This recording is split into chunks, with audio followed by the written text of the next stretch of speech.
Happy serverless morning on this serverless day. I'm Olaf Conijn and I'm from Money. I work over at a bank, and in the last, say, 12 months we've done quite a bit of serverless. And this presentation is about our experience in doing serverless. So first about Money. We are a bank. We are located in Amsterdam. We have banking products that we offer to people in the Netherlands and in Germany. And we are fully owned by ABN AMRO. And ABN AMRO, for the people that don't know, ABN AMRO is one of the top 3 banks in the Netherlands. We've been around for about 12 years now.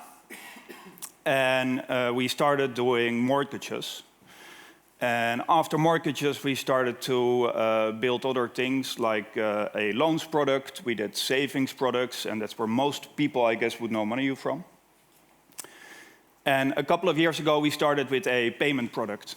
And that is to say, we have an app that you can download from the store.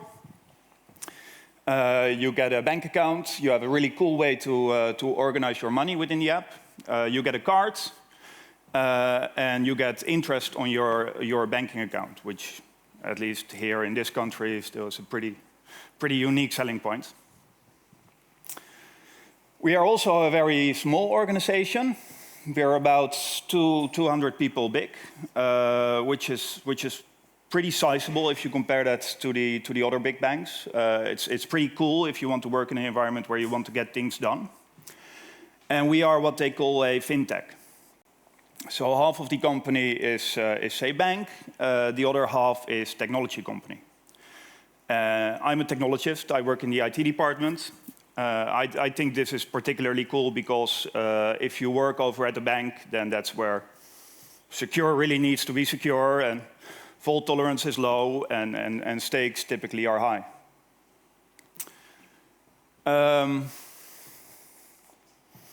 Money didn't always, or is not always, been the company it is today. We started out as a label for ABN AMRO products.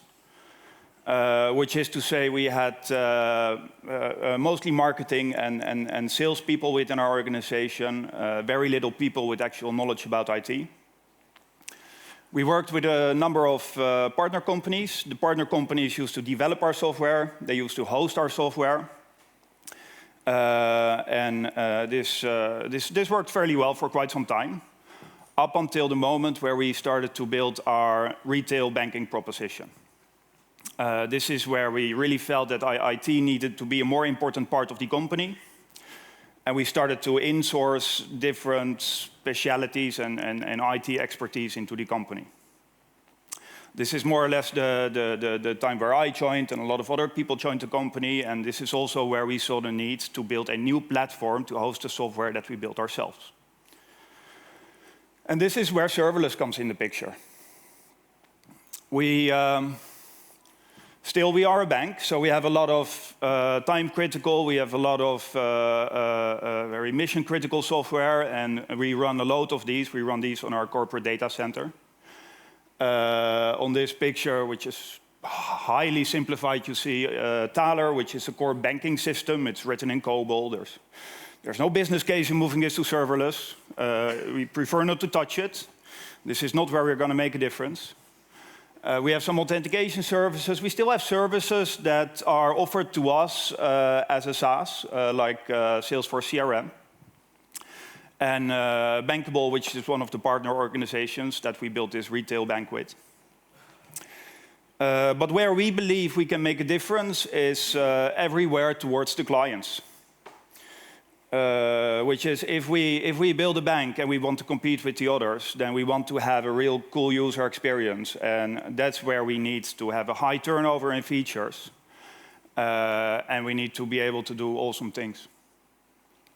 This is what we call orchestration. If you use the application, then you're typically talking to a serverless backend, and the serverless backend would orchestrate over these other services. This is typically done over the internet, so 100 milliseconds latency, more or less, is not going to be our biggest problem. What we want to achieve here is cost effectiveness over those services and a higher time to market. Then we still have some orchestration on the corporate data center, which is mostly to expose the more intricate core banking systems that we have.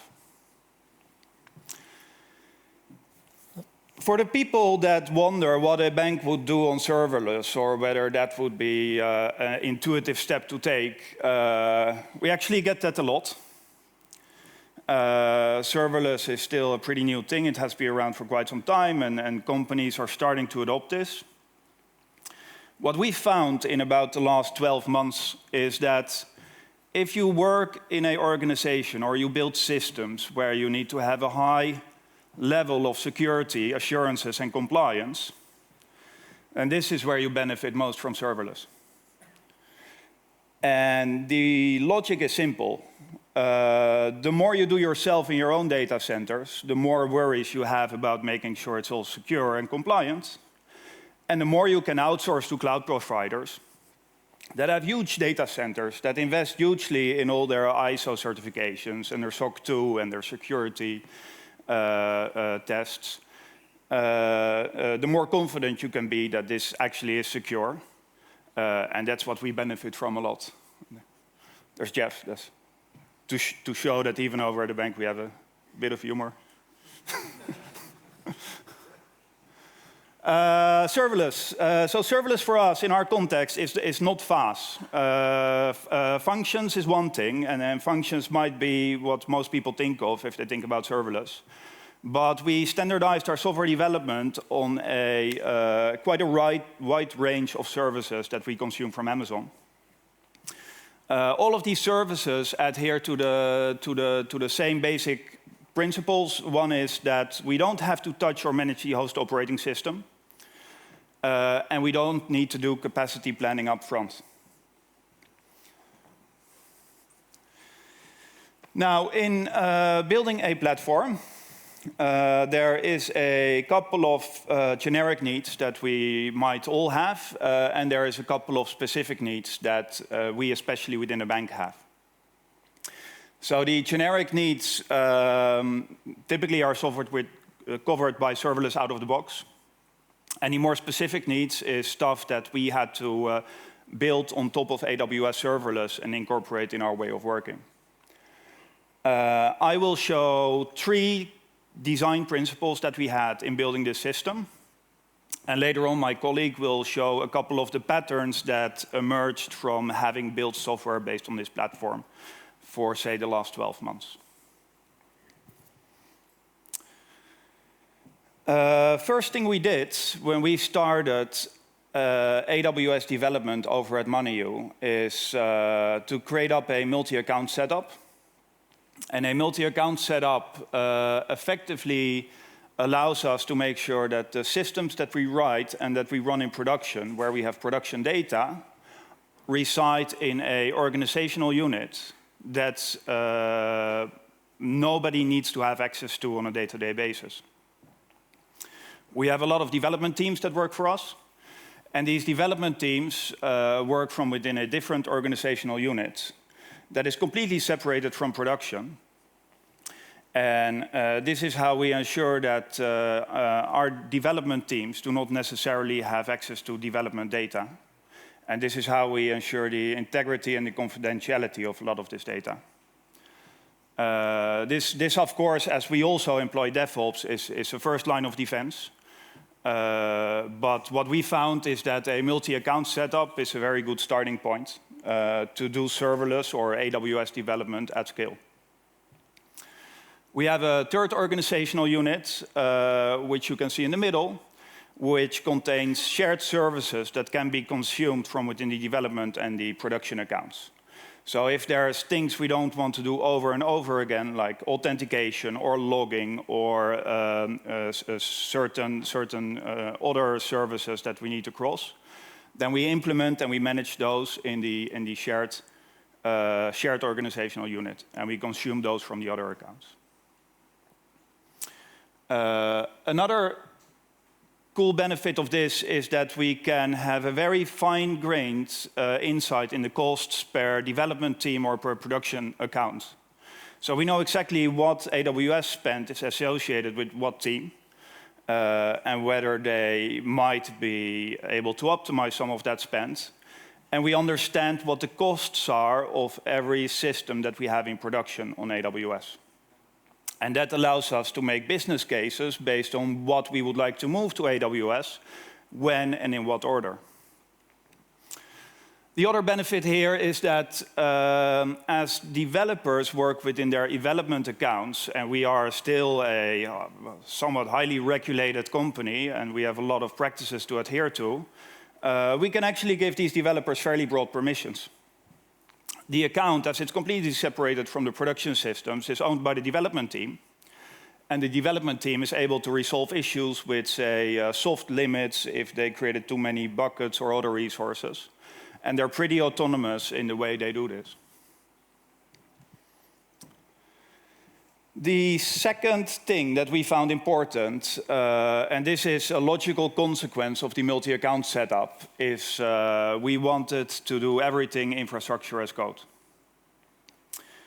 For the features that we developed, we adopted a framework called serverless.com, which I guess most of you are familiar with. And for the platform setup and the multi-account setup, we created a custom build process that relies heavily on CloudFormation templates, as well as CloudFormation stack sets, and we do some serverless, and we even have some SAM in there. This is to make sure that all the development accounts we have, where our development teams are working, are proficient and managed and maintained with all the things they expect. Like we have certificates in there, we have hosted zones in there. We need to permission them up to be able to use the shared services. We have all sorts of IAM set up to make sure that the developers can work effectively, that they can reproducibly do builds, and these builds can move to production.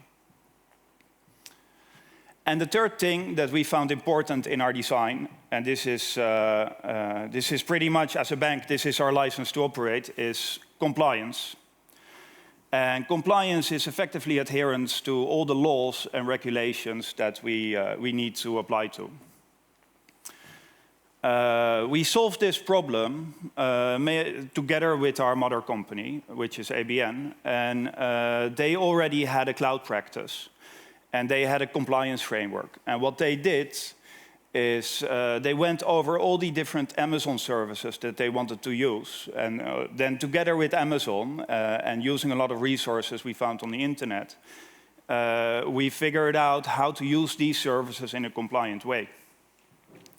An example of this, if you use an S3 bucket, it's not necessarily encrypted on disk, but therefore, the policy internally is for S3, we require KMS encryption.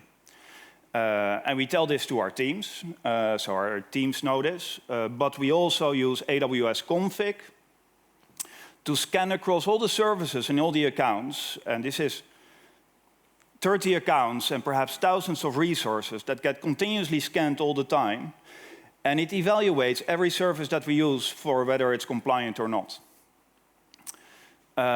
If somebody uses an S3 bucket, for instance, without KMS encryption, then the platform team gets an email, our security officer gets an email, a bunch of other people get notified. No big deal, we typically talk to the product owner of the team, and we ask the team whether this was something that they required, or we might need to adapt our policy to, find a different solution, it's just something that they missed. And this works really well for us in being able to demonstrate that everything we do adheres to all the law and all the internal policies that we have. So I hope that part was interesting, insightful. As we've been doing this for about 12 months now, I'm going to give the stage to my colleague, Tjerk Stroband, who is going to show some patterns and lessons we've learned so far. So welcome to Tjerk.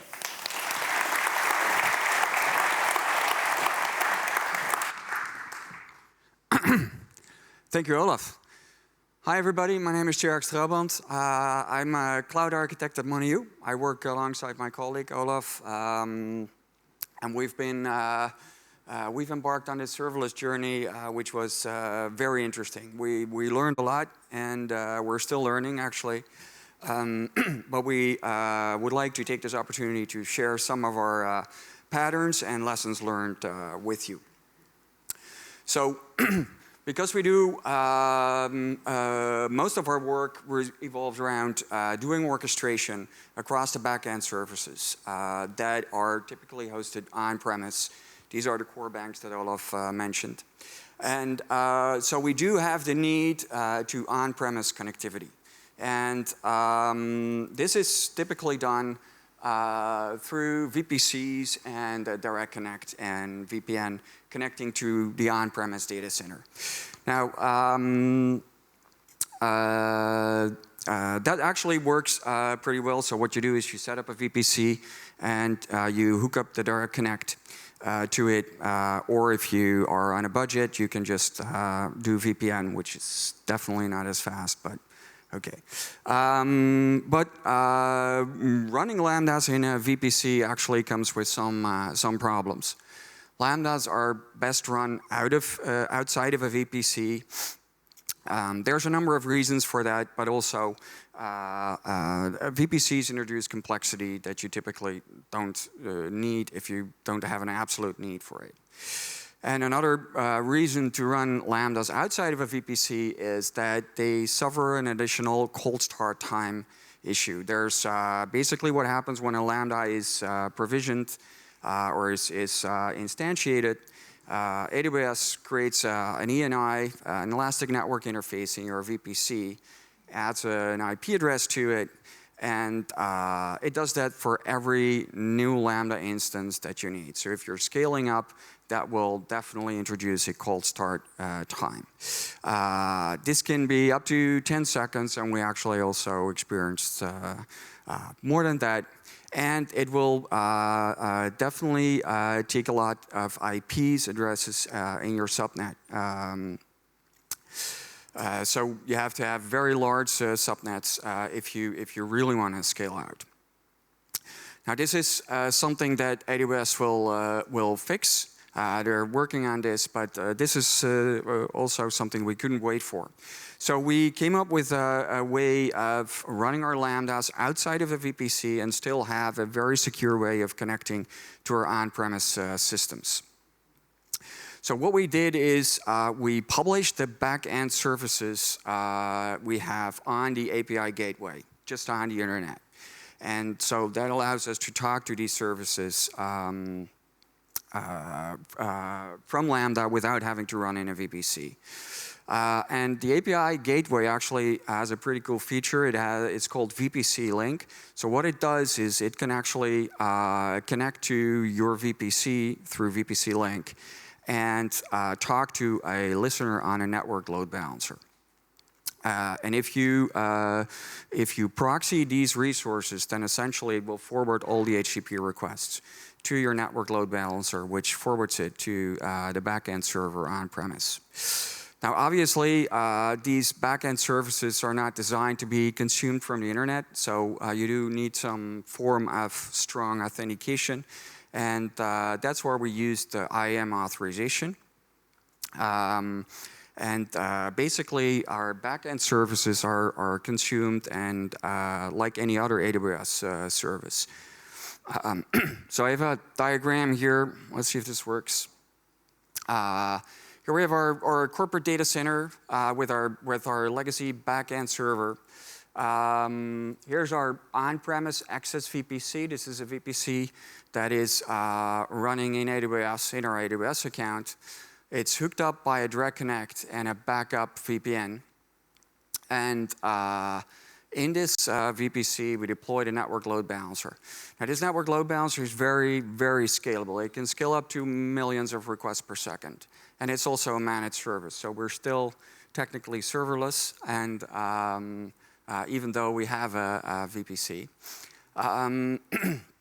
And here we have the API gateway, which is hooked up to the network load balancer listener through a VPC link.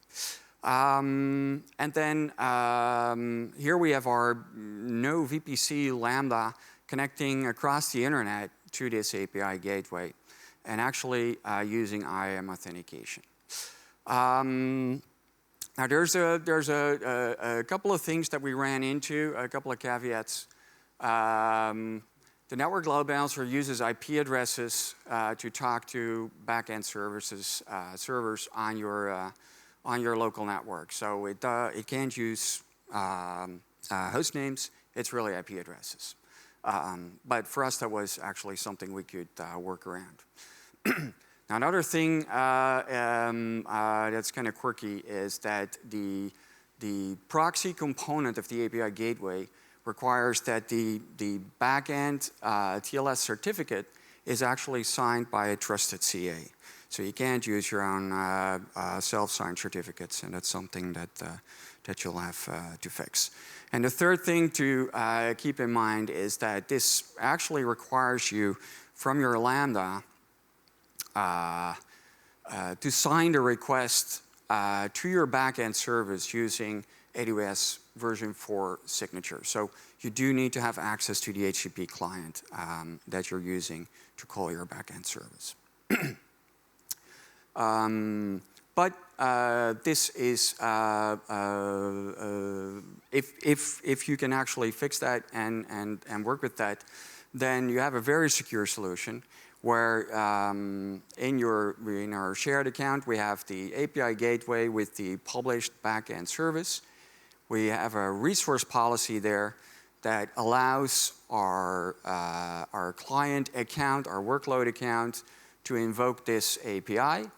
And here's our no VPC Lambda that has a Lambda role that is also authorized to invoke this API. We don't have to resort to API keys or long-term credentials that we have to put into our workloads. We can just use IAM in a very effective and elegant way with short-lived credentials. So this basically results in a very, very scalable, very secure, and also fairly cheap solution to connect to your on-premise resources using without having to run in a VPC. Another thing that we ran into is distributed locking. It's an interesting topic. Basically, when everything is event-driven and asynchronous and eventual consistent, and we have a lot of parallel stuff that's going on with auto retries and messages going from queue to queue, etc., then every now and then it becomes a challenge to actually coordinate that and have some kind of form of atomicity. Of course, it could be tempting to set up some kind of EC2 server and use that as a log server, but there is something called DynamoDB, which probably most of you know.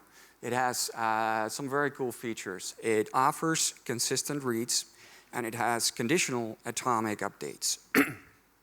You can use this in a number of scenarios. You can solve this to basically get around the lost update problem, which is fairly common scenario, but you can actually also use it as a log server. So to give you an example, in our app, we have the capability for users to change their daily limits. Right? Their daily spending limit on the card is like 1,000 euros, and every now and then the user might want to up that if he is going to buy something expensive. So let's say that Bob here wants to change his limit to 10,000. Now, that is basically a task that is executed immediately, and his limit is set to 10,000, but compliance requires us to automatically change it back after 72 hours. So we also schedule a task to change it back to 1,000 euros. Now, let's say that after 71 hours, Bob changes his mind. His purchase is actually much more expensive than he anticipated, so he wants to up his limit to 20,000. Now, normally, if you're processing everything from a single instance, it's very easy to do this and cancel the change back.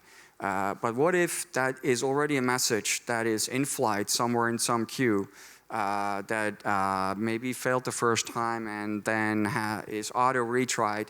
So you're going to need to have a mechanism to ensure that that actually still needs to be executed. Because if for some reason it still is executed, the limit is immediately changed back to 1,000 right after it's up to 20,000. And that obviously will be very awkward for Bob when he tries to pay for his car or whatever he's buying. So you can use your DynamoDB table and basically use it to keep track of what the actual task is that needs to be updated. And right before changing back the limits, you can check whether or not you should actually execute or not. And if you no longer have the token, then just default to a no-ops or a no-op.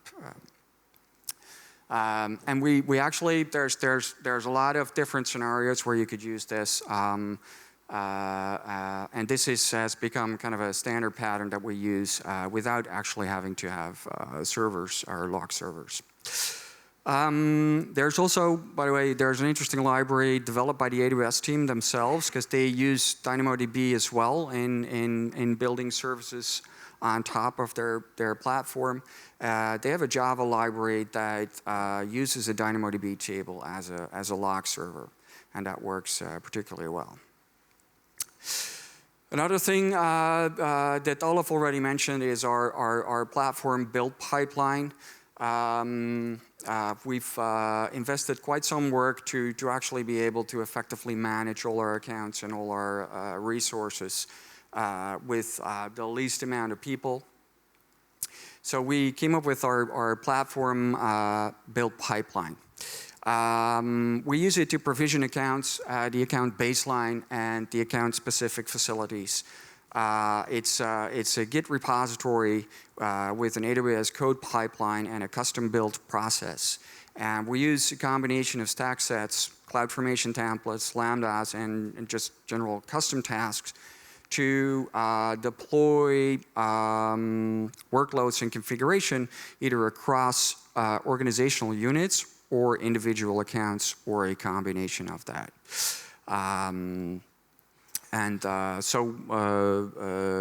We create custom hosted zones, subdomains. We provision wildcard certificates. So that's kind of the baseline infrastructure in every account that is managed. We have a Git flow process, so it actually takes peer approval to break something. And yeah, this has been very important for us to manage this in an effective and a compliant way. Okay, so some general tips. Know your limits. AWS has a lot of service limits, and you should really be very much aware of what they're at. What the values are, and they will also they're actually set just right. So if you are aware of them and you work with them, then you'll end up with a sound architecture. So whenever you feel you need to up a limit or put in a service request to change your soft limit to something else, you're probably making a mistake, and you should really reconsider and think about your design and how you could improve that, and if you're using it in the way it's intended. Another thing that's really powerful is DynamoDB on demand. So DynamoDB is a managed service, and before, earlier you had to basically do some capacity planning in defining your provisioned IOPS. Then there was auto-scaling, which worked fairly well, but was kind of sluggish and could just really go off the rails. So that was no good. Now there's DynamoDB on demand. It's slightly more expensive, but it's definitely worth a try. There are some caveats as well, so you should do some reading, but it's pretty awesome feature. And when you think about it, it's actually amazing that can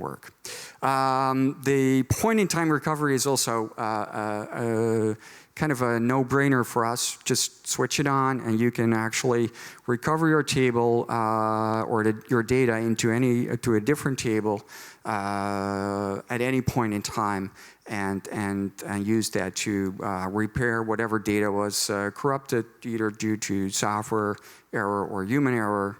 And so that's also a very, very cool feature and virtually free. Lambda allocated memory, that is something that was somewhat counterintuitive for us. So typically you assign or you allocate memory for your Lambda.